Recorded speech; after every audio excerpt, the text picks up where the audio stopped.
তুমি হাড়ের দিকে মন দিলে, আচ্ছা বেশ। এবার কি করছে, ওই মা গোপালকে মাটিতে নেমে দিল। যখন মাটিতে নেমে দিল,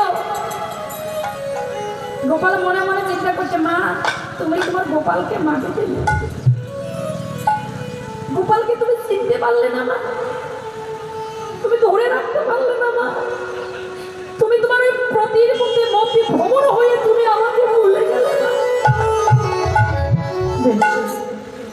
তুমি কিছুক্ষণের জন্য ভুলে যাও, এই সুযোগে আমি আমার রাধারানীর কাছে গিয়ে একটু দেখা করে আসি। ওই বাবা এই হাড়ি যে পুঁতিগুলো ছিল মাটিতে পড়ে গেছে, দুই সই মিলে সেই পুঁতিগুলো তুলতে লাগছে। ওই সুযোগে গোবিন্দ আমার মানে গোপাল, ছোট্ট গোপাল হামাগুড়ি দিয়ে দিয়ে দিয়ে দিয়ে রাধারানী কিন্তু দোলনায় শুয়ে আছে। রাধারানীর কাছে গিয়ে বলছে, রাধে।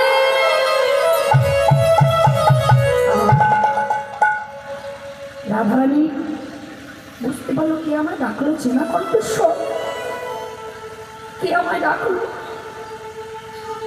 দোলনায় গিয়ে দোলনার দড়ি ধরে রাধারানীকে পরশ করলো। যখনই পরশ করলো, রাধারানী চমকে উঠল। রাধারানী বলছে, রাধে তুমি আমাকে নয়ন বলে দেখো, আমি যে কথা দিয়েছি তোমাকে প্রথমে দর্শন দেবো, আমি সে এসেছি। রাধারানীর সঙ্গে সঙ্গে নয়ন মিলে তাকালো বাবা। রাধারানী নয়ন মিলে দেখলেন পরাণ বধূ এসেছে। সেদিন থেকে পরাণ বধূর পরশ মেয়ে কালো বরণ খুঁজে গিয়ে সোনার হয়ে গেল। কালো বরণ কোথায় গেল?